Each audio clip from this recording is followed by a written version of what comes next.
Hello, everyone. I'm Kalyan Balakrishnan, President of the ITSMF San Francisco Bay LIG, the local interest group of the IT Service Management Forum. Today, we're going to be discussing an interesting ITSM topic, but before we do that, I would like to say a few words about our forum. The purpose of this LIG is to provide IT service management professionals in the Bay Area a forum to network, collaborate, and share their knowledge.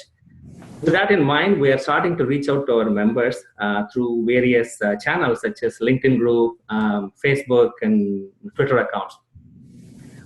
We will soon be organizing physical events, physical meetings, and organize events where members can actually meet face-to-face with each other to share best practices, to network and collaborate.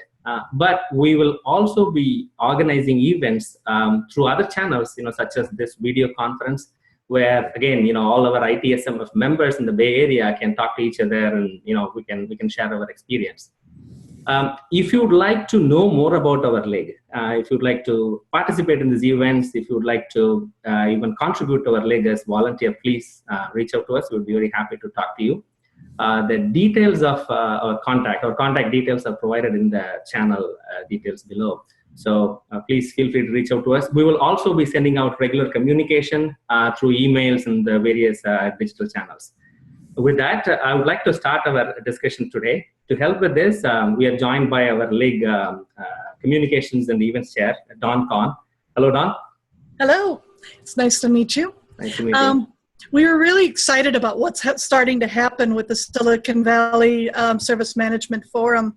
We have some very exciting events planned for the coming months, and we're planning a number of activities. The first big in-person meeting will be towards the 1st of October. Stay tuned for more details there. But we're beginning with the beginning of the foundations, and that's IT service management. Today, it seemed quite fitting to when IT professionals come together, they talk about best practices, some kind of magic happens. We've seen that magic happen.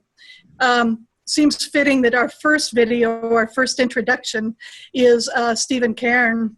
Perfect first introduction because he's a previous president of San Francisco ITSMF and a really powerful leader in service management techniques and tools, people and process. IT service management, the definition, is about implementing and managing quality IT services. These services meet the needs of the business. IT service management is performed by IT service providers through a mix, people, process, and technology. We'll cover those as we go through. In these meetings, we'll talk about what are our challenges? How does it work well? Today, I'm happy to introduce to you Stephen Carn, Director of Enterprise Computing and Operations at Varian Medical. Stephen's been in best practices. He's led them, he's shared them, he's modeled them, and he's shown them work really well. Stephen, welcome. I'd like to have you introduce yourself and tell us about your experience with IT service management. Well, thanks, Dawn. I appreciate that very nice introduction. Yes, I was involved with the Bay Area local interest group since about 2007, and we wrapped up last year for lots of different reasons, but I'm very excited to see that it's getting going again, and it's great for networking.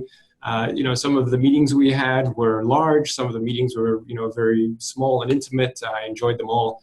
And I do miss those meetings that we used to have every month. So I'm excited to hopefully participate in those meetings again this year. So and Dawn, you and I've crossed paths many times and many times at the LIG. So I'm glad you're back and involved. You can bring a whole different level of energy to the LIG, which is what's so. Yeah, thank you for the opportunity to talk with you. Stephen, I would like to ask you, what do you really think is important about these networking events for service management? What, in your experience, what really is the benefit of attending? Well, there's a large global, knowledge of service management, and there's many IT organizations that have embraced it, and others that are getting started, and I've even heard this from IT leaders, we'll never do ITIL, and we don't really need ITIL. And, I kind of smile to myself, as, many of you are probably smiling to yourselves now and saying, well, yeah, everybody does ITIL, you just maybe don't know that you're doing it. And some of the benefits, and I've always I've always advocated that it's, buy-in for the practitioners, the folks that are putting together the processes within their IT groups, whether that's grassroots or whether it's sanctioned from, the CIO or other executives on down as, part of the strategy, whatever the level is, the networking and the stories and the lessons learned, things that can be shared, within those networking groups is of immense value. So it's always been for me, the practitioners and the folks that just really want to get going, and whether it's something as simple, or I don't know if it's simple, but whether it's something like incident management and you're stuck with how you do things in your company, and you can learn from others about how they do it in their companies, and you can take some of those lessons and stories back, and you can improve and make things a little better, incrementally, and that's really how I've approached service management is, start simple and start with a story and start with quick wins and start with something that all of the stakeholders can embrace and have a good feeling about, and then incrementally over time, fold in those improvements. ITIL and everywhere I've been has mostly been a small percentage of the job that everybody's doing. It kind of gets, laid on to all of the individuals and teams already in IT that are already extremely busy. It's not, in my history, not as successful as if it's got to be 50% of a group's job. But if it's 5% and you can sustain that and do it over time and set expectations, this is something we'll build over time and not overwhelm people with it, because it's a organizational change and learning experience as well. It's going to be more successful. So I think the LIG can bring some of those stories and lessons learned about implementations and the processes themselves and just share that within the group. Great. Now, for you at Varian, what do you think is key secret sauce for Varian in IT service management? It seems like you have a fairly mature process. Can you tell us about what you've done, why it works, and any success stories that you'd like to highlight? Yeah, so one of the interesting things is when I started at Varian, it'll be 4 years in November, I think I came in the front door on my first day, and there were some papers to sign, and I think I spent 3 or 4 hours just kind of talking to, there was HR and other folks, and then there was a service management or an ITIL workshop going on. I believe that one was about problem management. So kind of after lunch, I joined that 2-day workshop for the last day and a half. So as a fan of IT service management, I was very encouraged to see that I'm going like straight into a company that's embracing some of the basic ITIL processes and incident change, problem request, and I think what worked here, or what is working here, and we've had our ups and downs, like everybody else. You get busy and you're not able to do things for a while, and then you find some time, and so you get back onto it. Is that there was from my leadership in the beginning, kind of a call to action, or this is something that we have to do and we have to embrace, and I think they did it in the correct way. They did some workshops, and they got some consultants in to lead the group through, what it is and what it means and things like that. They did that across a few of the processes, and they had a roadmap, and you got to put all those kind of things together and explain the journey so people can see it and be on the journey with you. And getting that buy-in from a lot of people was critical. How did you get that buy-in? How did you do that? Because that can be tricky, especially in a change-adverse organization. Yeah. Well, you can get the initial buy-in with the promise of, all the benefits of IT, and making things better and making the quality of services better and making operations easier and delighting the customer and those kinds of things. You can always get people along on that initial journey. But then, at some point the work is going to begin. How do we do problem management? How do we do root cause? How do we review incidents and ensure getting the most optimal MTTR for incidents or a certain set of incidents? And then there's work involved in refining the process and analyzing the data and things like that. For many organizations, including ours, there was process owners or process managers appointed, and this is a role that they had to embrace over their normal job. That was well embraced by the folks here. It needs to be championed and maintained, and those folks that are being asked to do those roles in incident or problem or change managers, I would say they need to have a passion for it. And there also needs to be things, like inclusion into the local interest group, for example, where they can learn from other, managers, process managers or process owners. So we've had those folks in there. I'm not going to paint a perfect picture and say that there hasn't been stumbles along the way and things like that. There have, but we learn from those. And like I said, sometimes you can't do problem management because you're overwhelmed with projects and other things that happen just in the ordinary course of business, and things shift. So, but get back onto it and and get back into it and you do the best you can with what you have, which I think is what everybody's trying to do. So the next one is insight on how you balance both culture and the day-to-day operations, and yet moving the dial a little bit each way. That's awesome. Right. And as you get deeper into each process, then you need the data to really show a couple of things that I like to look at. And one is, okay, so we've implemented, we'll just stay with problem management, for example. The first set of metrics is how is the process doing? So what metrics can I pull out of, the different stages in the process and the people that you need to be engaged with the process, and how are they doing overall? It's almost like looking at the assembly line for Toyota. How long each step of the way are we doing with certain things? And then you look at the outcome at the end. You've got to take all of the data that comes out of problem management, all the different root causes and all the, maybe known errors, all the different outcomes, and put a set of metrics around those too. And really make sure that it continues to be a living, evolving things. And the hope is that people get energized by opportunities to refine the process, and maybe that comes in the way of a better outcome or better quality or even better or less time spent inside the process doing things. There's always that great moment, and I've had this a couple of times in my career, when there's this one problem that is just not going away, and I can relate. A few years ago, or many years ago, we had a recurring problem. I think it was every 7 months. And when we finally got down to root cause and found out what that was, and that was certainly it took quite a while to get to that root cause.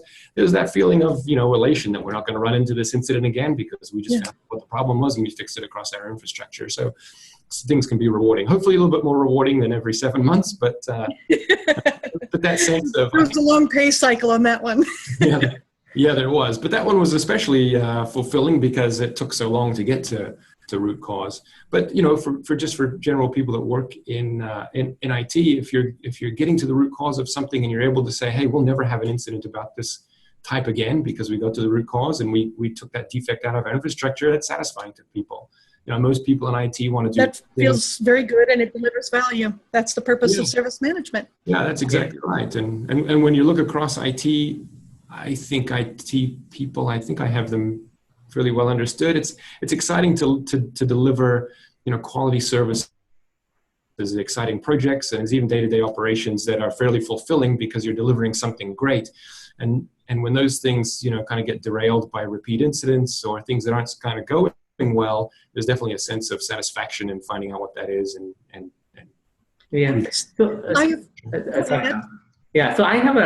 So in your experience, right, with the with the advent of cloud computing and new technologies coming in, what is your experience with regards to service management? Is there anything that that needs adapting or anything change, especially with cloud computing, where the applications infrastructure may be hosted by partners, external partners, SaaS-based? So, your thoughts?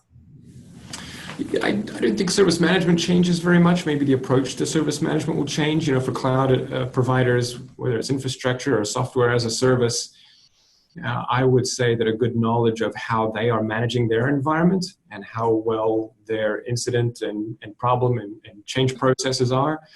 And whenever your livelihood, whenever your business depends on effective ITIL and service management, I think those things are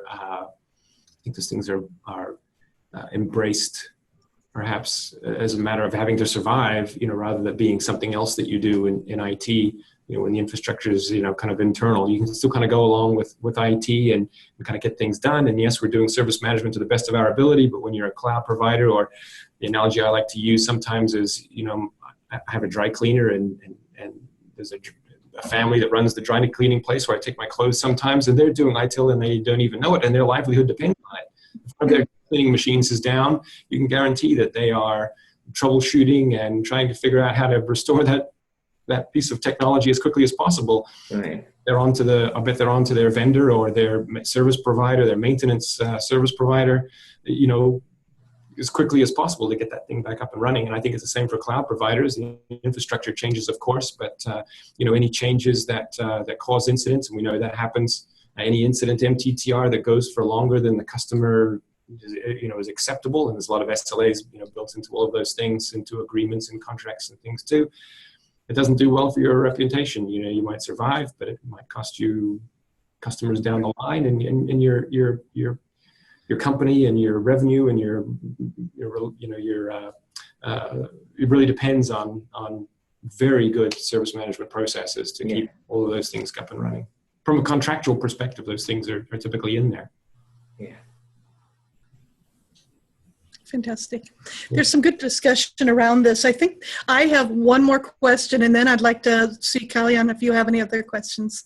The remaining question I have for you, Stephen, is as a leader, both former leader in ITSMF, and soon, I'm hoping you'll continue to be involved here, and in your present role, how do you lead ITSM change yourself? What do you recommend to the leaders? So how do you lead the change? That's that's a doozy of a question. Dawn, I think I appreciate that one. Well, it really starts with, of course, having a vision, having a strategy, being able to, I think I saw on LinkedIn today, there was this mean time to convince article that's fabulous article, yeah. Yeah, and it all kind of, I just skimmed it as I was, riding to work, not driving, riding to work. And I think there was a lot to be said about that. I think it's a little easier now, certainly than when I started in this, 10 years ago, because it's more prevalent and more talked about and things like that. But there's this effort in convincing folks that this is the right thing to do. Yes, it's going to be additional work into part of your day, and yes, it's going to be different, and yes, it's going to maybe highlight some accountability and other things like that, but it's going to be worth it, if we stick with it in the end. And I think getting those people on board, and there's the three types of people. There's the people that don't like change just because it's change, and the people that are always on the fence, and then there's the people that, oh great, we're going to change something, sign me up, and then you don't need to know what it is. If we're changing something, that's great. So I would say I don't spend too much time on trying to get the folks that just don't want to change anything to convince those folks. Go with the people that you have, and then scope what you can do with the folks that you have that can be with you on your journey. Don't bite off more than you can chew.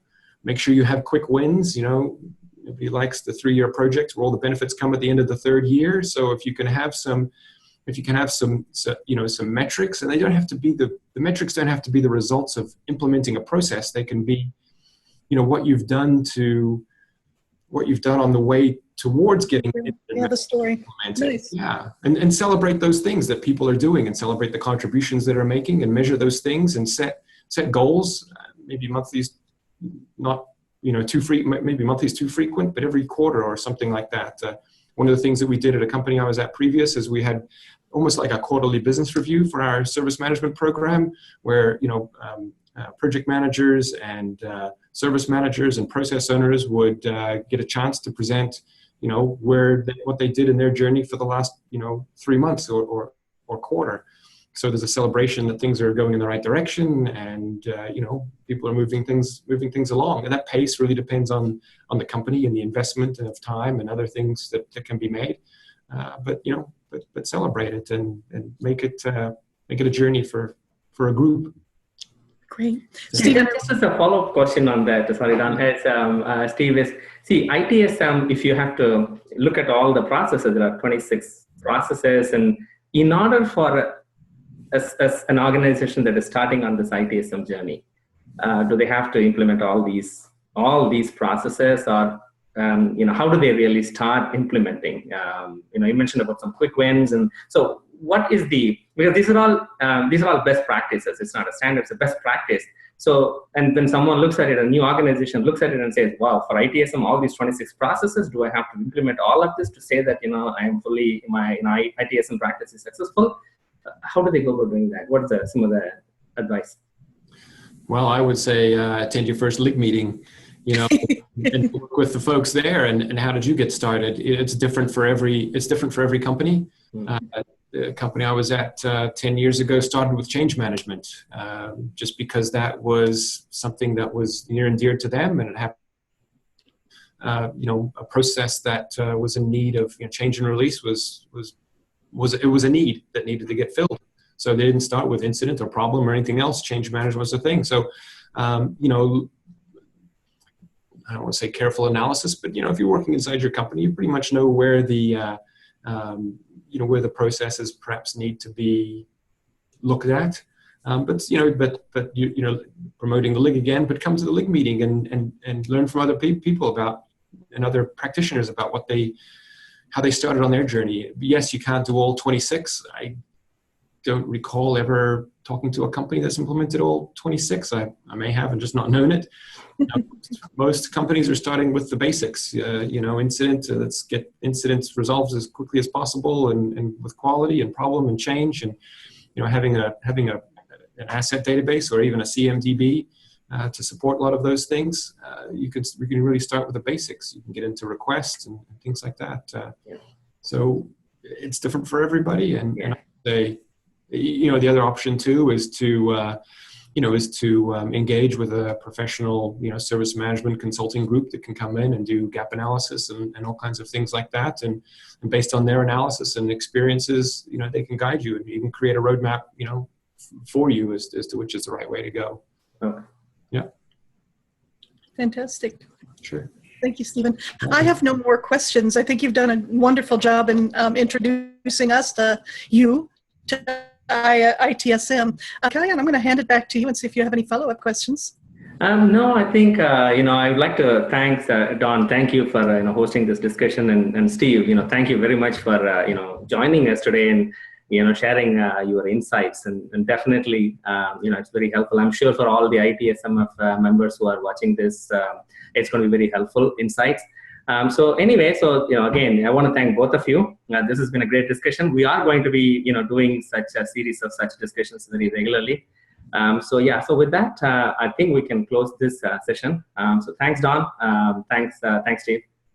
You're very welcome. Thank you very much. I'm honored to be able to be with you today and to do this. This is great. I look forward to. You're number one. You're number one. Number one. Great. Thank you very much. All right.